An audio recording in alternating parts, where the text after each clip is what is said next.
room full here. Got a room full here of our entrepreneurship class in Velma Jackson High School, all here all the way in Camden, Mississippi. And we are recording this for our friends at Ridgeland High School with Kathy Evans and Germantown High School with my friend D Self, also for their entrepreneurship classes. So joining us all the way from Atlantic City, New Jersey today. Well, I'm from Atlantic City, but I'm currently in Delaware. My business is based out of Delaware, but I am from Atlantic City, New Jersey. The tri-states are all right there together. Yes. I've been through Wilmington on the way to Philadelphia. So that's a hot area right there. Pretty cool. Yes. Atlantic City is my home. So thank you for having me. I appreciate it. Okay. So like I said, this is our entrepreneurship class. We've taken a look at your website, scrubbedinstyle.com, looked at some of your background, how you have a background in the medical industry and how that inspired you to open your business. So why don't you tell us a little bit about what all you guys do, what you sell, and how you got into it? Okay, thank you. Like I said, thank you again for having me. My name is Leah Ellis. I am from Atlantic City, New Jersey.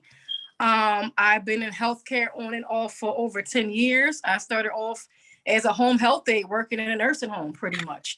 I started from pretty much helping senior citizens in a facility, which I loved them to death, like they were like family. And I made my way all the way up to management.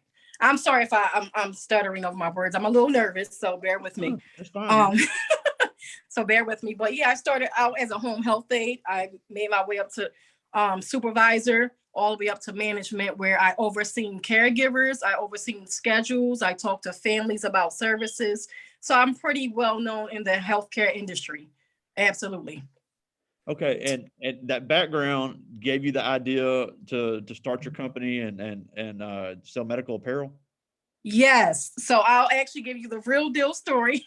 Okay. And I always tell people, sometimes you really have to be very honest with people for them to even, be inspired by your story. Again, like I said, I worked in healthcare up until a year ago, January 28th of 2021. I actually was terminated from the job I had that I was with for like 6 years. I love my job. It was like my second home. Like the residents were really like my family, like, cause a lot of them didn't have family and I always was a caring person. And that started off because years ago, my grandmother had a sister that we helped take care of, and she had dementia and Alzheimer's. So that's what really made me want to get into the field of taking care of people. Like I was a child, like just not knowing what it was, but we were helping her and taking care of her. And that's what really struck the chord in me to really get into healthcare. So when I started my career, it was pretty much I did South Jersey. I took care in private homes. I did nursing homes. And once I was terminated, I said to myself, I wanted to start in medical apparel. I figured it was a recession-proof business. I figured it will always be, it will always be there. Like healthcare will always be there. So for about 3 years prior to my termination of my job, I sat and studied this business for a while, the scrub business. And I did a little, a background on my own. I sat in my own personal time and studied and did everything I could to learn about the business. And also a young lady, which is my mentor, she is the one, Lydia Covington. She has a medical apparel company. And she was the reason for me to even get into this business in the first place. She was pretty much a mentor to me. And she helps people set up their business and things like that. Yeah, and that's a great point. And I never thought about that because, in my career, college career readiness class, I talk about how healthcare jobs are never going to go away. Right. It's true. But as anybody knows, you worked in the industry, that they have to have the uniforms, they have to have the apparel, so they got to get it from somewhere. Absolutely. And it was funny because where I worked at, we didn't wear scrubs, but we wore like the polo tops. And I literally used to be looking like, I think y'all need to turn to scrubs. And it was kind of funny. And before, my termination, if I was to continue at the job I was at, that would have been my introduction to them to see if they would turn the polo shirts into wearing scrubs. And I'm quite sure I could have convinced them if I was still there, but God only knew that, my time there was, short. And, God pushed me into this business, which it really happened. Like I was terminated January 28th and I started my business March 15th. Wow. Yeah. So I know, and we have looked at your website. So can you talk a little bit about what exactly it is you sell and what products you specialize in? Okay, so I sell medical uniform scrubs, scrubs with everybody wear, the nurses, doctors. I sell lab coats. I sell anywhere from extra small all the way to 5X, because I always call this brand curvy girl friendly. Because, as women, we are, kind of thick, and I have a men's line too. I'll get to that. But I always consider this line curvy girl friendly. It's a Medcouture brand that I sell. And I also sell another brand as well. And it's a good stretch. It's really good quality. And it's a great brand. It's a great brand that I really invested in, and I love it. And I've got nothing but great feedback from my customers and everyone that has worn them. So I sell to doctors and nurse practitioners, everybody, veterinarians. I also sell lab coats. I also have an embroidery service, which anyone that needs their name or logo of their company, I get that done as well. Yeah, we saw that. That's really cool. It has that personal touch. Now, now one thing we've been talking about in class is being able to price your products correctly, but also being able to back up the price that you have. So obviously with an online business, the standard of living varies throughout the country. Right. In the tri-state area, it's obviously higher than it is in Mississippi, but you're selling to everyone. So right. How do you determine your price of your product? And then how do you determine the price of adding on the things like the embroidery? That's a good question. So I determine, like you said, from the area I'm in. You have to understand this is a high traffic area for medical workers. Everywhere I look, there's a medical companies everywhere, like dentist offices. So I price point. I compare prices for what everything else is price. Like another company might sell something for, another price. So I kind of do a price point from that. And then I go from there. So it depends on, but I strictly stick to the same price, but sometimes I have sales for the medical workers and things like that. So I stick to the price point of where we are, and the area we are in. Yeah, and that's something last semester we talked about, knowing your competition. If you know your competition is charging something, you can charge something similar, but like you said, you offer that embroidery service that allows you to charge a little bit more, because it's like we talk about perceived value. That gives the customer something, I'll pay a little bit more for that because that looks really good.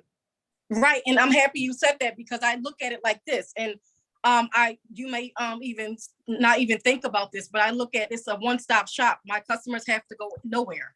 I get everything done. They can be at work. I hand deliver it to them. Wow. I have mobile services where I have on-hand scrubs. So if they do get embroidery and they're in the area, I drive the scrubs and stuff to them. So I do have where if they're local, or it depends on if it's a big order. I absolutely. So the service is great for them because they don't have to go anywhere. It's like hassle-free. They just make the payment online as they would do a regular scrub, and then put whatever they want as far as the services they want. And then it gets to me and I can get it to them. I have an order right now waiting to be delivered as we speak. And they loved it. They loved the service, and they definitely tell everybody about it, because once, one person hear about it, then another person hear about it, and then that's how word travels. That's incredible. Yes. So are you selling in mainly in the Philadelphia, Wilmington area, or where?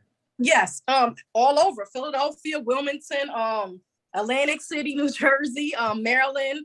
I'm very close to Maryland. I'm like about 20 minutes from Maryland, so I am all over the place. Wow. I talk to people all over the place, and it's kind of crazy because I tell people the social media can be such a great tool, because I literally have customers all over, and I'm talking Louisiana, Atlanta, Georgia, Florida. So I tell people social media can be used as a really good tool to network and brand your company. Honestly, it's been like a whirlwind. Yes, that's how I found you and the other Black business owners we've had join us throughout the year from all over the country. Yes, yes, thank you. Oh, you're very welcome. So, and you say you price it on the standard of living of the area. So what else, when you're determining your price, obviously you have to have a high quality product. So how do you keep the high quality of your product to justify the price that you're charging? Because once, like I said, when you do your research, and most medical people know the good scrubs, good quality scrubs. So they know it's Medcouture. It's another one I'm sorry, I'm not familiar with, but medical people will tell you the good quality scrub, and they know the price of it. So sometimes I'll get people to say, oh, it's a little bit expensive, but I always remind them of the quality you're paying for. You're paying for quality, because if you want a good quality scrub wear, and I have it on right now, I'm not sure if you can see, you're paying for quality. That's all I can really say. The price is the price, because you're paying for a quality, a brand that is really stretchy. It won't shrink. You can pop it in a wash machine. Nothing will come off. And that's how I pretty much price my items. Yeah. And that's going to be anytime you're selling an actual product, you have to look at the quality of what you're selling, because you can find a cheaper scrub, but if it's going to tear up within a couple months, right. To me, that's a waste of investment. Right. And that's what I always remind people. They're like, because I don't know, it's a little bit pricey, but I say you're paying for your quality. You're paying for quality. And I have not had one person yet that have told me that the product was cheap. I have not one person told me that yet. I will say the lab coats. Now I do carry different lab coats. It's all different ones. It's the mid-length and the long length. I did have a customer tell me that she preferred her lab coat to be a little bit thicker, which is her preference, and that's quite fine. So some people prefer light, lab coats. Some people prefer a heavier one. So that's just preference wise. Yeah. And just from hearing you talk, one thing I think you've done a great job of is we've had, especially around here, we have people that open a business, but they don't know anything about the business. People open up because they think it's cool, or because they like to eat. How important is it to have some sort of experience in the industry that you're trying to start in? Because obviously, you know what medical professionals want, you know what they'll buy, you know what they'll spend on this stuff. So even if they're not going into the apparel industry, how important is it to know your industry before you enter it as a young entrepreneur? You have to do your research. I actually get phone calls, and I'm so thankful, and it's overwhelming, but I do get phone calls from a lot of young ladies that's looking to start a medical apparel business as well. And my key word is do your research. Your research. No one will give you the answers. I always say, kind of related to parenting, you don't have a book for parenting. Like, you really have to do your research when it comes to whatever you want to get into. And it's like, you have to, like I always tell people, Google is free, YouTube is free. You can almost find anything on the internet. I literally sat for 3 years, like myself personally, and did my research on this business. I sat and I told no one. It's kind of funny because no one knew about this business. No one knew I was going to start it. I wanted to kind of do it in private. So when I did start it, I would be ready for it. But like I said, God had other intentions for me, because I was terminated from my job. So it was just meant for me to start. But I did so much research. I did research on contracts, how to gain contracts. I did research, like you said, on pricing, what the good brand was. That's my keyword to 2022, research. You have to do your own research, and you have to know what you're doing. It's as simple as that. Like, and also, I will also say this, you learn as you go. I've been in business not even a year yet, honestly. March will be a year, and I'm still learning like so much as I'm going. It's kind of funny. I just learned like a different color. Like, it's simple as a color.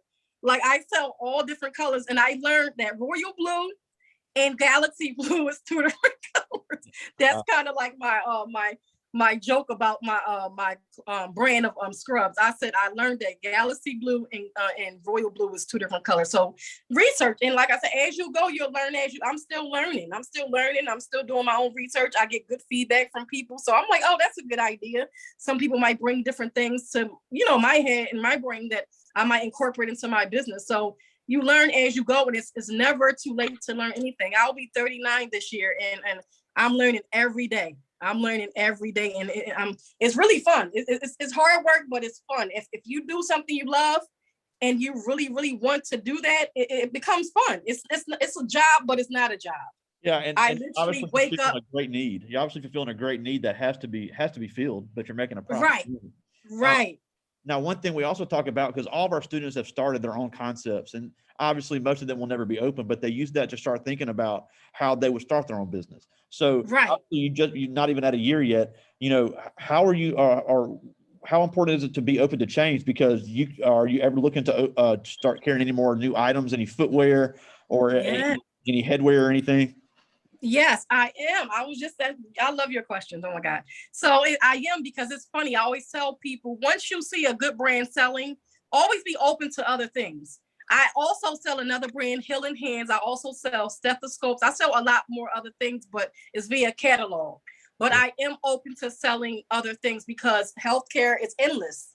Like they have bonnets, they have stocking, compression stocking. So I am looking to expand my brand. I am. And like I said, it's endless. Just got to do your research on the price point. And if it makes sense to you, and if it makes sense to, you're getting your money back, you have to make sure you're getting your money back. And when you're investing your money, you have to make sure it's coming back what you pretty much spent. So once you do that and you see that the item is selling, you go on to something else. And I'm actually expanding and doing more medical apparel. I'll be doing some compression stocking soon. And I'm also looking to put on my site some nursing shoes that I've been looking into. I'm not going to say just yet because I'm still looking into it, but yeah, the possibilities are endless as far as medical apparel because you can't get enough of medical apparel. Yeah, and like I said, it's something I never thought of, which is why I think it's so cool. But Thank you. like I let these kids know it's okay to change what you're doing. Right. You can change what you're selling. You can change your price. You can change your logo. You can change all that stuff. That Yes. changing your business. No, it doesn't, because you have to be open because that's how your business is going to thrive. You can't sit still. You can't keep the same. Like you have to thrive and you have to like really open your brain to other things. You really do. Because the thing is, like you said, other things will, like you might want to sell one thing, but then another thing might sell. And that's what you have to really stick to. You have to stick to pretty much being open to other things. And you never know. Like I said, I started this business not even a year ago and it has taken off. And I can't believe it myself. I have my moments where I wake up and like, oh my, like even you reaching out to me was a big deal. My grandmother's from Mississippi. So this was like one of those things like, wow, this was like a full circle moment for me personally. Yeah, West Point, you said, right? I'm sorry? You said West Point, Mississippi, right? No, I can't think where she grew up exactly. I'll be sitting here fibbing to you, but she's from Mississippi. That's awesome. My family is going to be so mad I don't remember. She's from Mississippi, and she had a business. Like my entire family are entrepreneurs and doctors and lawyers. My grandmother had a candy store, and I grew up watching her do that. I was too young to kind of take over that because I was a silly kid, not really taking anything serious. So my brother and I watched her and, do her business, and she wanted us to take over her business, but we were just two silly kids, not really taking it serious. And I always wish I was those kids that really like followed the family business at the time. But, everybody, has their own thing, Awesome. But I do want to get to some of these questions from our students. We got some great ones. Okay. Jarvis Owsley, he's a junior. Okay. What do you think holds most aspiring entrepreneurs back from starting a business? Fear. Fear holds people back. People don't want to take that leap because I know I didn't. But I had to. In my situation, I had to. But fear is the number one thing. Yeah, and I would agree with that. This is from Corlin Murray. She's a senior. And Hi, Corlin. Yeah, she asked, did you receive an increase in purchases during the height of the pandemic? Yes and no. Because the height of the pandemic, I was just starting out. So therefore, I was still kind of getting my marketing together, my pricing together. So I can say yes and kind of no. But I was just kind of getting on a roll of, what my prices would be. And I'm still changing. Like I'm changing to spring collection. So I'm literally in the middle of changing everything out right now as we speak. Oh. So you have seasonal lines. Absolutely. I have seasonal colors. It's mainly colors. I have all different collections, different colors for the season. So you might see something on my website right now that might not be there next month. Yeah. Well, yeah, if it's not going to sell, it doesn't need to be there. I agree. Right. This is Christina Robinson. She's a junior, and she asked, how do you find a good vendor for your business? Well, that's a good one too. Again, do your research. Some people use a lot of overseas vendors, which I can't tell people not to use. I was lucky enough to find one in US based, but you have to do your research with that. But you have to be very careful because a lot of the people, I hate to say it, overseas kind of take advantage a little bit because I've heard horror stories. I've heard a lot of horror stories. So with that, you have to do your research on good vendors. They even have a list. If you Google vendors for whatever your business might be, you can find good vendors and that, but you have to be very, very careful on what vendors you do use. But I was lucky and so lucky to find one in the US that, like I said, I did my research on and studied her business for a long time. And that's who my vendor is. Yes. Yeah. I've heard some cosmetology business owners talk about the overseas vendors. Mhm. That they'll use, oh, I didn't understand the English as an excuse to screw you out of some money and things. Right. You really have Right. to, and that's not just Asia, that's European as well. So you could, Right. And you have to be really, really careful because they will use that, especially when they see that you don't really know what you're doing. That's why I said do your research before. If Yeah. you're investing your money, do your research, because that's your money and you're not going to get it back. Oh, absolutely. There's nothing you can do about it. International, you can't take them to court. This is Right. Mike Williams. He's a senior, and he asked, "What is your favorite material to use while you're favorite material to use as that you sell?" The polyester, the scrub I'm wearing. This is the favorite one. All the scrubs you see on my line are the exact same brand. It's Mercator, and it's polyester material, and it's really a good stretch. It's a real good stretch. So that's the one I can say I love best, because that's the one I sell the most. Yeah. Yeah, and again, it's I think we can't stress enough, because I don't know anything about the medical. I mean, my dad's a doctor, and I still don't know anything about it. But I think for anybody that watches this later as well, the importance of being somewhat of an expert in your area is so important to having a successful business. It's not just, oh, this is cool, let me do it, or I like putting pictures on Instagram, let me be a photographer, or I like to open a restaurant. There, the intimate knowledge of the business is so important as it is. become an entrepreneur. And we're almost out of time, but we thank you so much for joining us. But I do want to have one more question before we go. Sure. I realize you're from the Mid-Atlantic, then we're down here in the Southeast. But everybody that's watching with me right now is a young Black student in America.